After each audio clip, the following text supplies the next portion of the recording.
Good morning, everybody. Welcome to Walker Morris webinar. My name is Sally Mewies. I head up the technology and digital practice at Walker Morris, and today we're going to be talking about employee monitoring.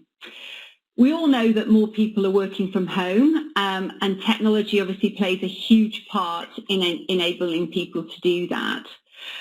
In September, over 80% of French workers returned to the office, but that was not the case in England, and we've seen only about 40% of British workers wanting to go back into the home. It's an interesting statistic. We're clearly not as keen as our French colleagues to get back in the office and enjoying life and freedom working from home. What we thought would be really interesting to do this morning in this webinar is really look at the constraints and the laws and obligations that might be imposed on you as an employer where you have got staff who are working from home. What do you need to be careful about and what do you need to watch out for? And I'm very pleased to be joined by two of my colleagues, Charlotte, who is an expert in employment and HR law, and she's going to be picking up on the employment angles of employees working from home, and Christian Brundell from our regulatory team, who's going to be looking at the data protection implications that there may be in more working from home, and also having a look at some of the issues around monitoring, which has been quite a hot topic, I know, in some organisations. If you'd like to ask us questions, there is a facility on the webinar to do that, and I think you can just type that in, and there will be time at the end of the session for us to look at some of the questions.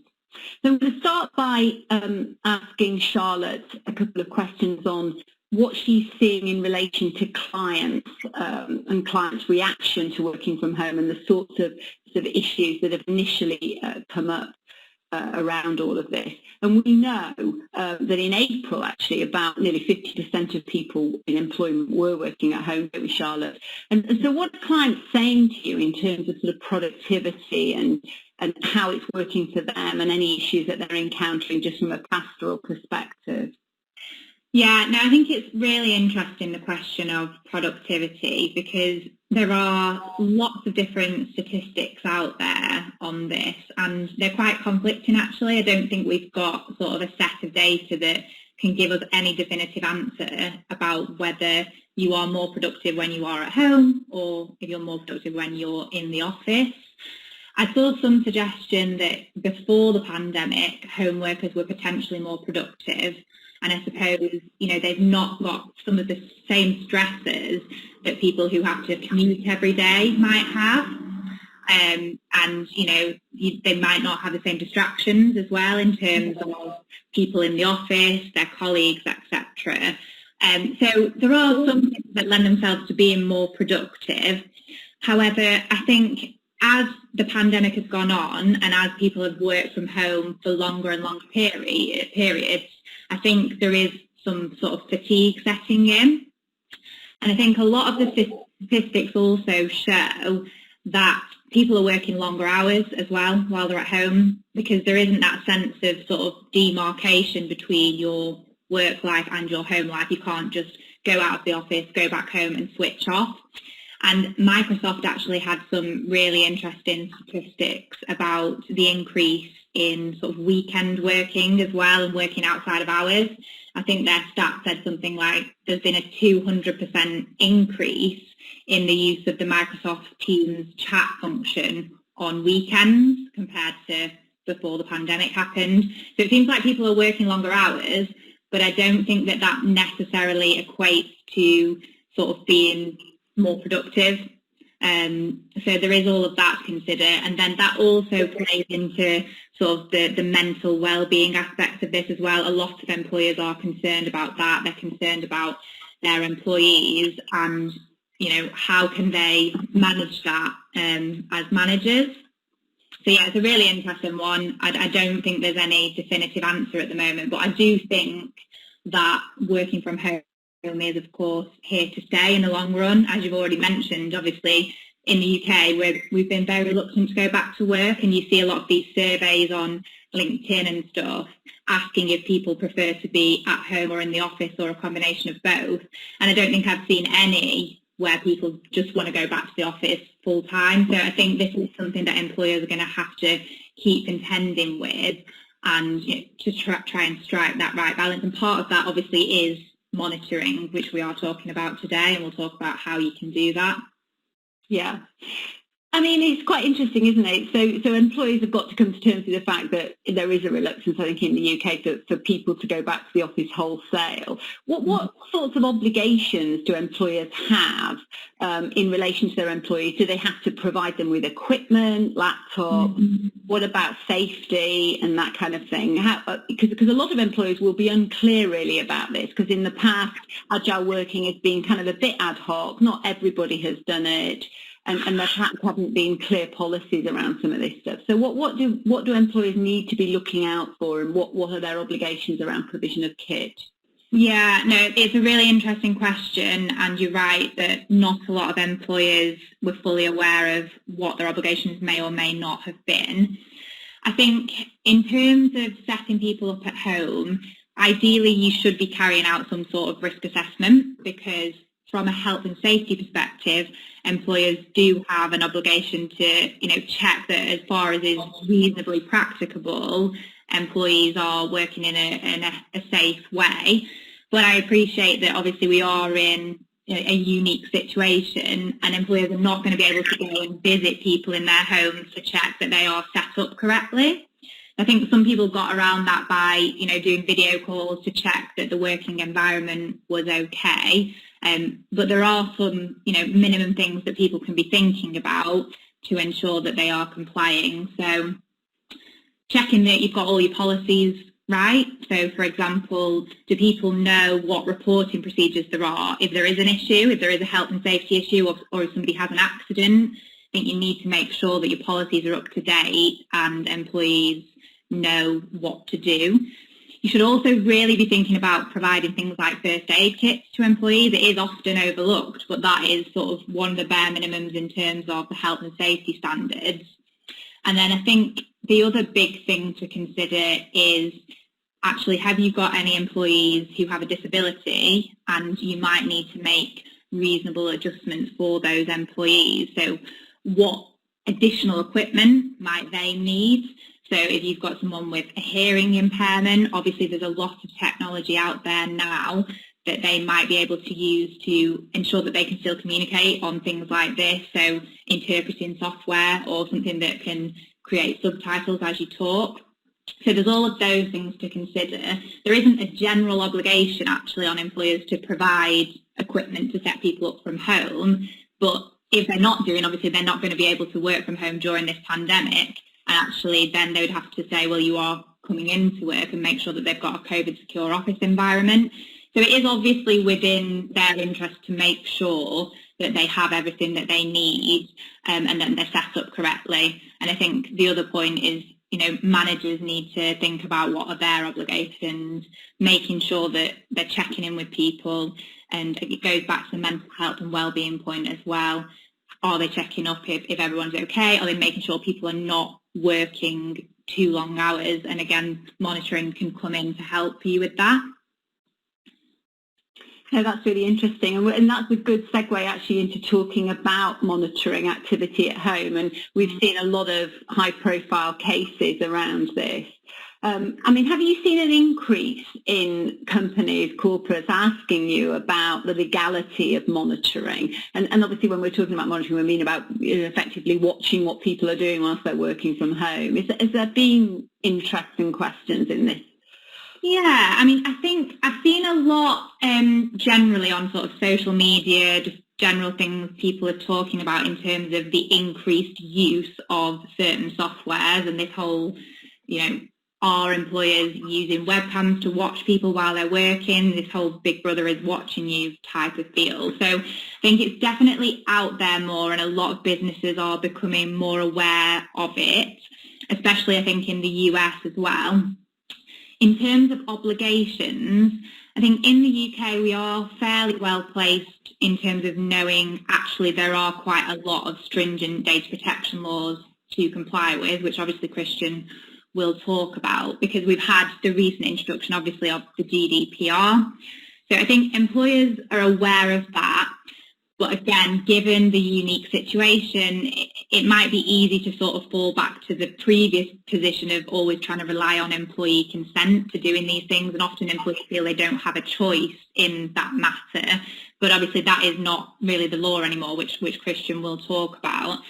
I think the other thing as well, which is making employers more aware and making employers ask more questions, is the fact that employees themselves are more au fait with what their data protection rights are now.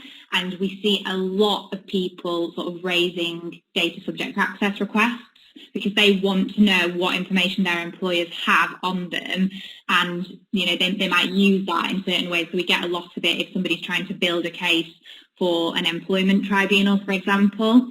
So I think there's definitely a greater awareness on that. And again, I've seen that played out in a lot of the employment cases we're dealing with. There's certain employees who've made covert recordings themselves to sort of gather evidence. So yeah, it's definitely, it's a big topic, it's a big theme, and people are now more aware of it and they're asking more questions for sure. Yeah, I think this is a good time actually just to talk about what we mean by monitoring from a data protection perspective. Christian, do you want to just talk us through what we're talking about here in terms of monitoring people and how that is impacted by GDPR? Yeah, sure. I mean, I think monitoring generally can include a relatively wide range of activities.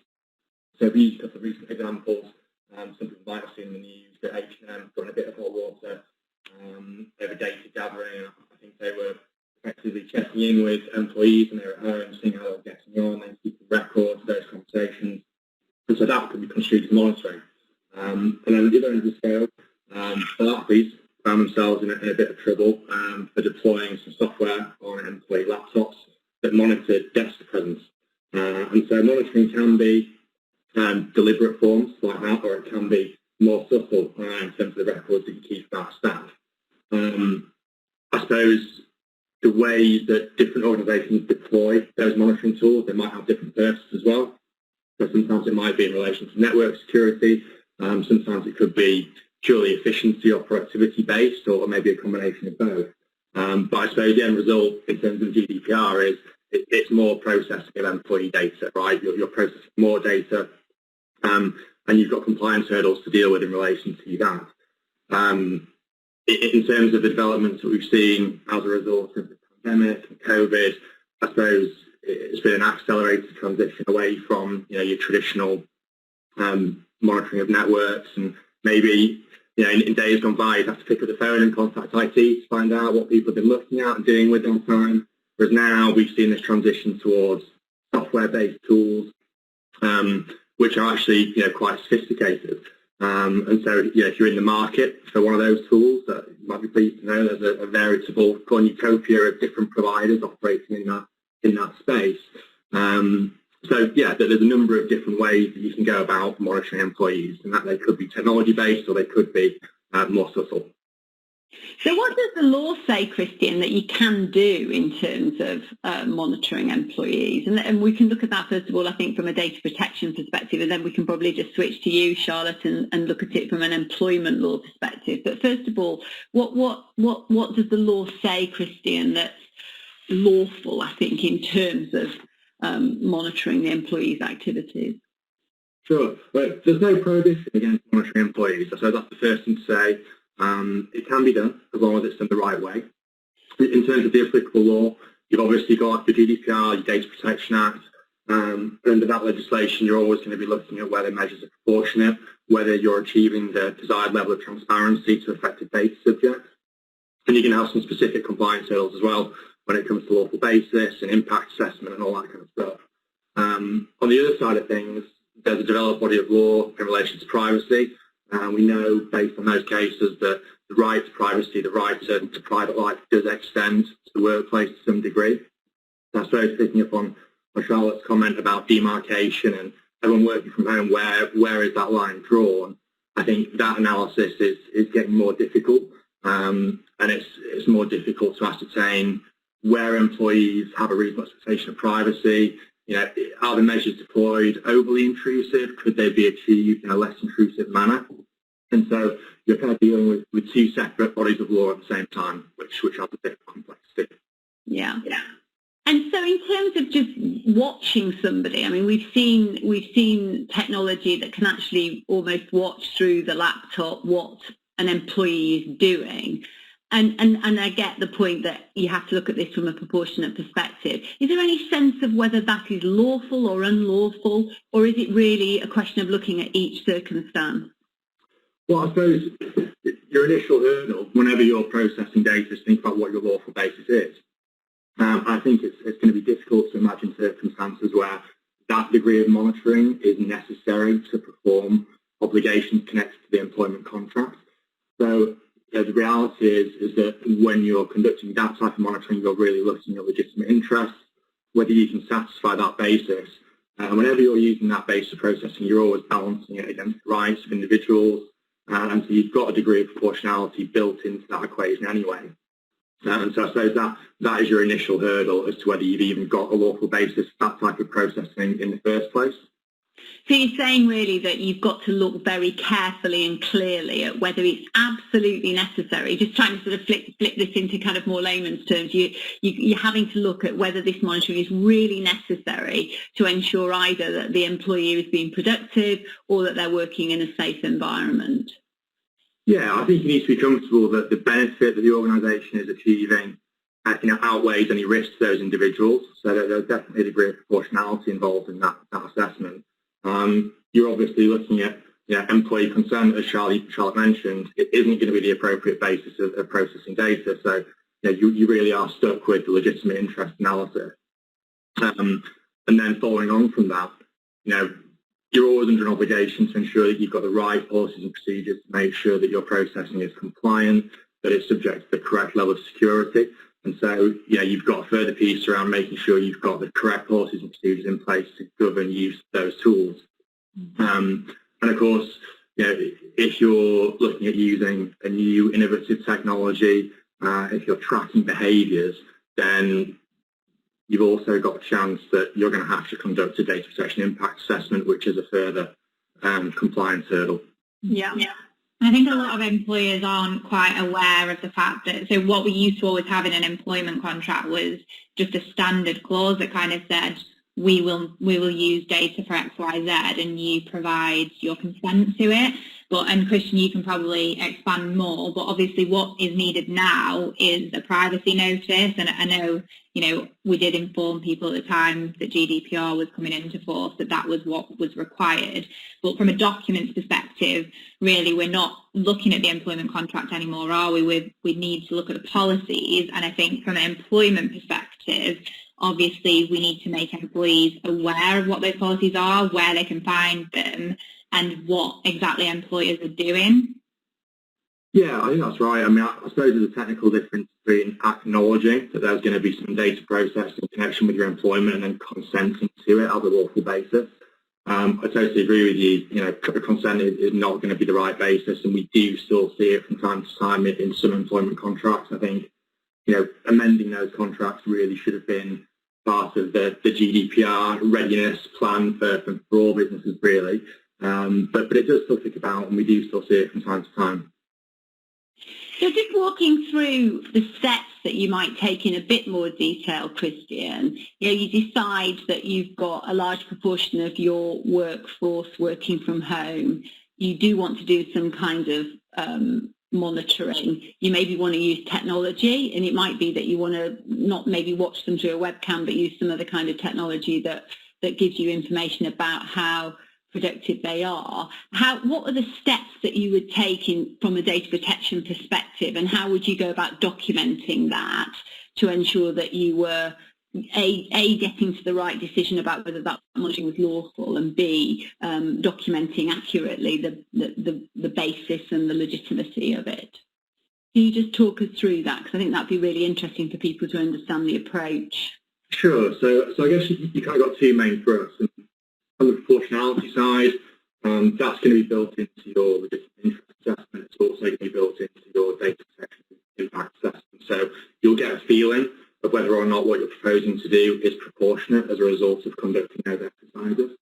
So the useful exercises, they're there to assist you effectively. And then I suppose the other main thrust from my point of view is the transparency piece. So it's about whether you're being transparent with employees about the ways that you're going to be processing their data, how that's going to be handled, whether that's reflected in your employee-facing privacy notice, whether it's reflected in other workplace policies and procedures. So some organisations might have a specific monitoring policy, or there could be elements of that built into that data policy. And so you're also checking all of those internal infrastructure documents to make sure that they're achieving what you want them to. Yeah. And Charlotte, just on the employment side, what would you be doing there? Would you be updating any policies?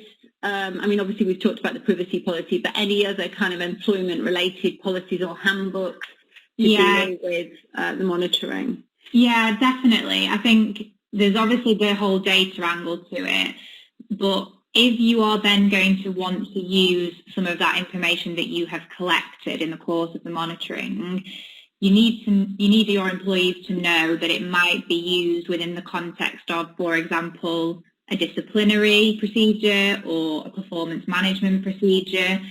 So I think it's really important to cross-refer in your handbook or in your policies to other policies that might be relevant. So, employees should know that, for example, if you're monitoring their electronic communications, or if you're monitoring, for example, their Teams chats, that could be something that is used in a disciplinary process if something is said in those chats that warrants misconduct, for example. So I think it's important to cross-refer there, and really important to have up-to-date sort of IT policies so that people know how they can use their work equipment. That some people are only able to use work equipment for work, but actually other employers might just allow people to use it for different things as well. So I think it's really important to sort of set the boundaries and everybody knows what things can be used for and what processes they can be used for. Yeah. And I think we've said already that in terms of just watching what people are doing, I mean, are we of the view, Christian, that is unlikely to be legitimate, or is the jury still out to some degree on that, or does it depend on the circumstances? I mean, again, going back to these cases that you mentioned, Barclays, I think was one of them. Where are we on that in terms of any sense of what might work? Well, I think in terms of sort of visually watching staff as they work, that to me feels disproportionate in virtually every circumstance. There might be professions, circumstances where if you're in a regulated role, then you might accept that you're going to be subject to a greater degree of monitoring or supervision than other types of profession. I think that is part of the analysis. But certainly when you look at the tools that are available, some of the information that they can track for you, it might be things that seem more reasonable, so your uploads, your downloads, but then some of the other data that you potentially get, so your instant messaging, things that you're uploading to social media, some of those aspects do feel quite intrusive and not necessarily connected to your role. Yeah, we're going to talk about what you might be able to do with that information you gather from the monitoring in a moment. But I mean, Charlotte, if you decided to monitor a certain proportion of your workforce, but not another proportion, then are you at risk of having claims of discrimination, prejudice, any of those sorts of issues of potential? Yeah, I think you've got real problems if you are sort of picking and choosing people to monitor. I suppose if you're on notice that, for example, somebody is underperforming, the best thing to do obviously is do a formal performance management procedure with them and let them know that as part of that, they may well be monitored using this technology, rather than sort of doing it covertly and only monitoring specific people. And I think you're right. I think the effects that monitoring has on people will be very different. So again, it goes back to the point about what reasonable adjustments need to be made, particularly for people with disabilities. This sort of intrusive Big Brother style monitoring could have an adverse impact on certain groups of people. So especially people who have sort of neurological mental health conditions, people who have anxiety, people who have things like ADHD. actually, can we use this software to monitor those people? It may well be that that has a really bad impact on them, and that's just not conducive of a good employer-employee relationship anyway. Yeah, no, that's really a useful point. I mean, we've talked now about the sort of legality of monitoring employees at home, and I think we've concluded that it will depend very much on the scenarios and circumstances of your workforce, but probably watching their every move is going to be over the top in most cases. Let's move on now and look at what happens with the information that you gather from the monitoring, because clearly you are going to be having access to more information than you probably would if they were sitting in the office. How can that be used, Charlotte? Can it be used in disciplinary hearings, for unfair dismissal claims? Redundancy, actually, I guess, is another one. When you gather that information, what can you do with it? And I guess it's a privacy point too, Christian, isn't it? It cuts across both. So maybe Charlotte will make some comments first, and then you can dive in with some thoughts on use of that information that's gathered during the monitoring. Yeah, no, definitely. So Christian will obviously talk about the fact that once you've got the information, when you're using it, you're obviously still processing it. So he can sort of tell you what the law is on that. From an employment perspective, yes. I mean, you've got a very wide discretion to sort of use whatever information you have on employees. So there's so many different instances that information like this could be used. So disciplinary hearings are definitely one. So you might be on notice that someone might be doing something fraudulently, in which case if you gather information on that person, then you could use it in a disciplinary hearing. So one of the ones that we often had was, can you use CCTV images back when we weren't working from home, if you think someone is, for example, stealing from the till. So again, definitely, and Christian can talk about the data angle on that. The other one is, I suppose, breaches of confidentiality, so that sort of thing. If you think that an employee is going to leave and then set up in competition, you might be on notice that actually they've taken some really confidential data from the employer, so lists of contacts or confidential financial information. So we often see all of that kind of thing used within disciplinary processes, or used when we are trying to stop people from competing with the business, to hold them to sort of post-termination restrictions and things like that. Again, if somebody has potentially raised a grievance about someone, and if they might say that they're not happy with the way they're being spoken to on emails or on electronic communications, that might be another reason why you monitor a specific person and then use it within the context of a grievance or a disciplinary hearing. So there is all of that. And again, I think on the performance management piece, and this probably links in with redundancy, so it can be one of the criteria that you would use when deciding to make someone redundant, i.e. their performance isn't as good. But yeah, I think it really goes back to the question of, has this ever been flagged up before? And are they in a formal sort of procedure, or actually have you just been blanket monitoring people, and can you use it in that way? And I think if you are doing that, then you've probably got bigger problems than, just employee performance, because really the whole relationship of employer and employee should be built on this trust and confidence type issue. So I think that's one of the important points to make. But yeah, there's loads of different ways, and we used to see it in call centres. People would monitor people's calls, and that was, it's just quite a normal thing that people are used to as well. So Christian, I don't know if you can chip in terms of how that all works from a data perspective, because I think from an employment perspective, there is quite a wide discretion to use this information. And also within the employment tribunal context, again, the tribunal has quite a wide discretion as to what it will allow as evidence. It doesn't necessarily marry up with the data issues unless they are raised separately. Mm-hmm. Yeah, it's probably more restricted, isn't it, on the data side, from a data protection perspective, Christian? Do you want to just talk a little bit about that? What the data from that side? I think that's right. I mean, it's probably a stricter view from me on the data protection side.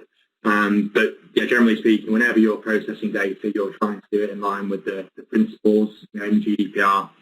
One of those being data minimization. So you're only really meant to collect as much data as you need. So in the course of monitoring, if you're actually harvesting other data that you don't need for that purpose, then there's an argument that you shouldn't really have that information at all, let alone be using it for other purposes.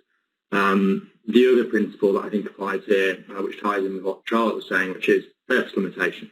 When you collect data and you process it for a stated purpose, you're only supposed to process it for that purpose. So then if you decide that you're subsequently going to process it for other purposes, then you have to let people know about that. And so that connects with transparency or notification requirements. And I think if you envisage that the data collected through monitoring are going to be used for different purposes, then you really need to tell affected individuals that at the time of collection, rather than getting something saying it's for efficiency purposes or maybe it's for security purposes and then subsequently looking to utilise it in an employment-related claim. Yeah, I think it's really interesting actually, because we are seeing obviously huge steps in artificial intelligence technology, and that can be used to do all kinds of things, and it can be used very effectively, I think, to start to analyse people's behaviours and patterns and likes and dislikes. You can see a world where an artificial intelligence tool is used to try to analyse the best types of people to work from home. So if we continue down this path of more people working from home, is there a situation where you might be using some kind of data analytics to identify a personality that might be better suited to that? What do you both think about the legality of that kind of a situation, which is a little bit creepy, isn't it? But there's a lot of creepy stuff going on nowadays, I think. Yeah, it's a really interesting question, actually, Sally. And again, it ties in quite a lot with the mental health piece, because I've seen, again, on social media that a lot of companies are now using technology, such as the technology that you just described, to actually kind of check in with their employees and see where they are at with their mental health. How are they feeling? So it's good for that, and it can kind of put an employer on notice if an employee isn't sort of feeling well, and then you have to think about what your obligations are in terms of that person. And again, performance monitoring as well. If you are collecting this data, then surely there is a way that it can be used to sort of increase efficiencies, I think, in an employment context, and see where are people spending their time and how could that time be better spent. And like you said, analysing actually, are these people better working from home or are they better working from the office? I agree, it is a bit creepy, and it is a bit, is this delving too much into each individual? But I definitely think there are ways that it can be used positively as well in an employment sense. Christian, what are your thoughts on that? I mean, it probably goes again to your point about repurposing, doesn't it? Because you're collecting it for one reason and you're trying to do it for sort of analytics, and we know that there are issues around big data with this kind of thing, don't we? Yeah, potentially. I suppose if you could, anonymise the data, then it's no longer personal data, and then you can process it for whatever reason you want, I suppose. But I think I agree with Charlotte. I think that there's essentially a benefit to be derived from having that kind of data on hand. People talk a lot about machine learning and AI, and whether it's good for society, whether it's all just a bit creepy. But actually, without the data, without the big data, to underpin that, it's very difficult to make any progress. So maybe if we had that kind of aggregated data on hand, then we could use it for some kind of social good. Yeah. I think the other way that employers are using data as well is not necessarily linked to monitoring, but is to, sort of see where they are at with the whole diversity piece. So it has the whole gender pay gap reporting, and that involves obviously collation of data. But now employers are obviously aware that they really do need to pay attention to a diverse workforce. So that's another way that people are thinking about collecting this data and sort of using it to help them set targets or make sure that they are taking positive action in relation to ethnic minorities and other people with other protected characteristics as well. So there's lots of different reasons why employers should collate data and use it, but just in a lawful way. Yeah, and I mean, as a technology lawyer, it's making me appreciate how important it is that when companies are deploying this sort of technology, they really understand what it's doing and how it's operating in their business. Because as the landscape gets more complex with AI and MLL, it becomes harder to really understand all this. And, you can see situations where you might be having smart sensors in your home, all of that. We haven't touched on that, but obviously that is part of the technology that can be used to monitor. And it's really critical, isn't it, that companies understand how this technology works and how it interacts with them as employees. Let's move on now and just talk about consequences of getting this stuff wrong. So if you find yourself in a position where you have taken steps that are maybe not in line with law around monitoring employees, what's the position from an employment perspective, first of all, Charlotte, and then we'll come on to talk about data protection issues. Yeah, I mean, I think the big one from an employment perspective is a potential breach of the duty of trust and confidence. So employers will know that they have a duty to their employees to maintain that trust and confidence. If you are using this sort of heavy-handed monitoring and software and watching people all day, every day, then that could, in theory, give rise to a breach of that trust, especially if employees don't know, what's being done with it. They don't know that it's happening. And therefore, employees may well say, you've breached my contract, and they could therefore resign, claim constructive dismissal in that sense.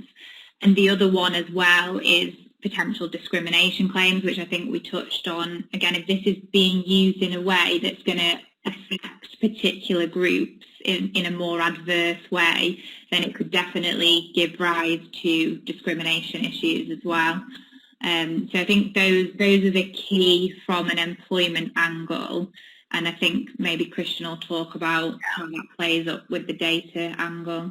So obviously, Christian, if you are monitoring employees in a way that isn't lawful, then you're in breach of data protection laws, aren't you? You're processing that information unlawfully. What might the consequences be in an employment context for employers in that situation? Well, you've got a range of potential consequences. None of them particularly attractive, if I'm honest. I think we use a couple of recent examples. So we talked about H&M. They were issued a fine by one of the German data protection authorities, just over £30 million. So that's got to hurt. Then Barclays. Sorry, Christian, could you tell us a little bit more about the facts of the H&M? Can you go into what happened there? Yeah, so my understanding is that when they had staff away on furlough or working from home, they would conduct, welcome back to work meetings or maybe check in with staff when they were at home, but then make notes on, how those members of staff were feeling, how they were coping with family issues, mental health issues, kind of sensitive data. And they used that to create sort of a centralised database, which could then be accessed by, I believe, around 50 different managers across Germany. And they could access all of that, highly kind of sensitive information about staff. So that's kind of the factual circumstances. And as I say, the response from the German regulator was a fine of about, I think, €35 million, so just over 30 million. Yeah, that's not insignificant. No. And then, we use Barclays as another example. So they had this software produced by Sapiens that they were using up until February of this year, I believe. They face massive employee resistance. I think a lot of members of staff that were affected by that were extremely unhappy with it. They did stop using that solution, but that hasn't prevented the ICO initiating investigations. That is currently ongoing. So, you think about, you've got lots of upset employees. You've got the negative publicity. It's still being investigated, and we don't know whether they're going to get issued with some kind of penalty or fine. The other side of it as well is, obviously, in the context of data breaches, what we're seeing is there's prevalence of class actions on an opt-out basis as well. So you're potentially looking at employees getting together and filing a class action lawsuit. And so, all those things together, I think we can say, none of those results are desirable for any business.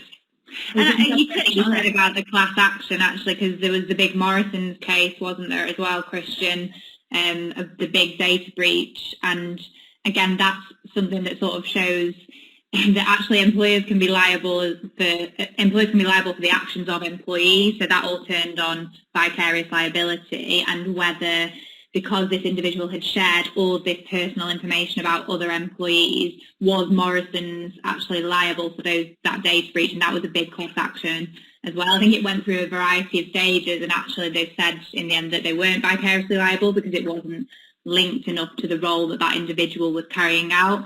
But I think it goes back to your point about reputational damage as well. Once a big employer has committed a data breach or potentially committed one, then it's just not great for reputation. No. I think you also touched on a really interesting point, Christian, as well, that it's easy to miss, actually, that if you are monitoring people in their homes, you are more likely to pick up on sensitive personal data, aren't you? Sort of health data or health-related issues. And of course, there is a much higher bar in terms of processing that lawfully than there is for sort of general non-sensitive information. And I think it's important that employers look at that and are very mindful of that. Absolutely. Whenever you're processing special category data, you've always got to be able to identify an additional basis of processing. Yeah. Employers will rely on their rights and obligations under employment law, but in this context, does it really extend that far? I'm not sure that it does. So you're right, there is some careful analysis around your additional basis of processing. Charlotte, are there any other points that we ought to be thinking about from an employment law perspective in relation to working from home monitoring that we haven't touched on already? I think there's probably a lot to be said about what can be done positively, and we did already touch on it with monitoring employees' working practices.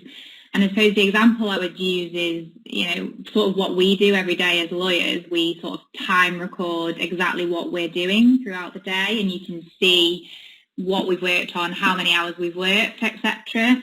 So using time recording and things like that in that way can assist you to comply with other employment laws. So I'm thinking, for example, about working time regulations.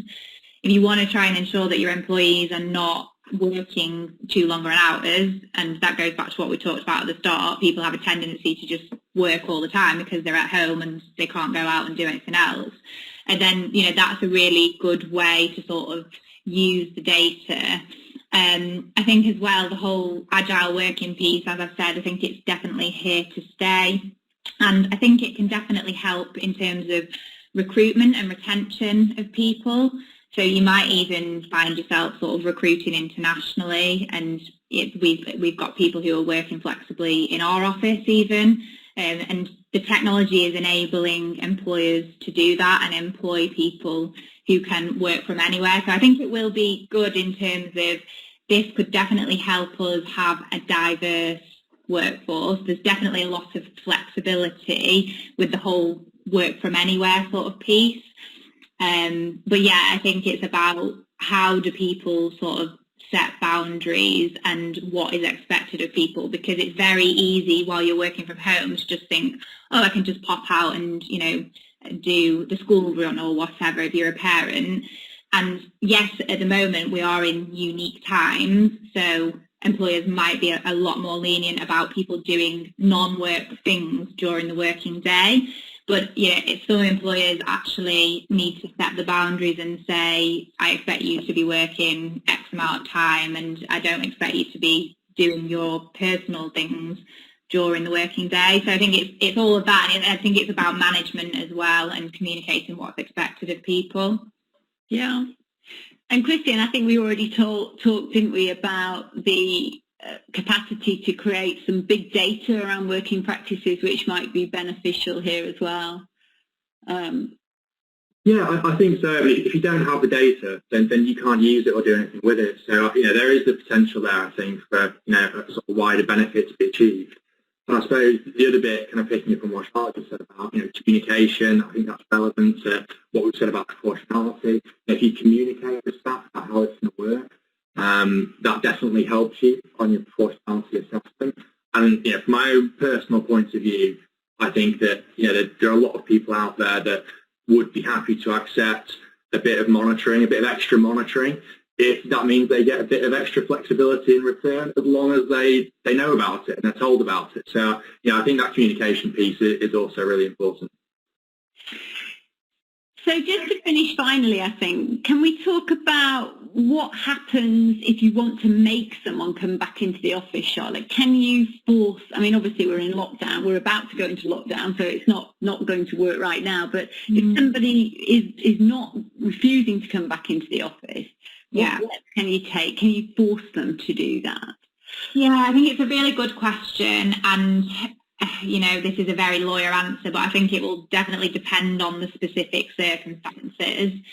I think, as you said, obviously at the moment the guidance is work from home if you can, and when we go into lockdown, it is you should work from home if you can work from home. So for people who cannot work from home, they should still be going into work. There isn't any, the government hasn't said don't go to work. But what employers need to do is make sure they have sort of a COVID secure workspace, and they've complied with all of those health and safety considerations.